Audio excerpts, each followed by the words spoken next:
કોંગ્રેસના સાંસદ અને એઆઈસીસીના સેક્રેટરી કેસી વેણુગોપાલ અમદાવાદ એરપોર્ટ ખાતે પહોંચ્યા છે। કોંગ્રેસ પાર્ટી માટે આ મહત્વનું અધિવેશન છે। કોંગ્રેસ મોટું પરિવર્તન કરશે તેવી આશા જોવા મળી રહી છે। તો 2 દિવસ અધિવેશનમાં ખાસ મુદ્દે ચર્ચા કરવામાં આવશે। ભાજપ પક્ષે બધું હાઈજેક કરી લીધું છે, અમે ફરીથી સત્તામાં આવીશું તેવું નિવેદન પણ તેઓએ આપ્યું હતું। અહીંયા ગાંધી એન્ડ સરદારની ભૂમિ पर चर्चा करी અને સમગ્ર દેશમાં પરિવર્તન લાવવાની વાત વેણુગોપાલે કરી છે।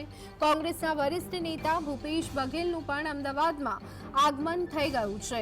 તો આ સાથે જ આગામી 2 દિવસ કોંગ્રેસનું રાષ્ટ્રીય અધિવેશન અને તેને લઈ અને એક પછી એક કોંગ્રેસના મોટા ગજાના નેતાઓ પહોંચી રહ્યા છે। પાર્ટીના વરિષ્ઠ નેતાઓનું અમદાવાદમાં આગમન થઈ રહ્યું છે। કોંગ્રેસના મહાસચિવ કેસી વેણુગોપાલનું પણ અમદાવાદમાં આગમન થઈ ગયું છે। फ्रीडम भी नहीं है, फ्रीडम ऑफ एक्सप्रेशन भी नहीं है, पार्लियामेंट में भी बोलने के लिए मतलब नहीं है। Complete they are completely hijacking the entire democratic principles and parliamentary conventions. न्याय भी नहीं है, unemployment is very high, price rise is very high, no action from the government. Today, this AICC session, there are important resolutions will be passed.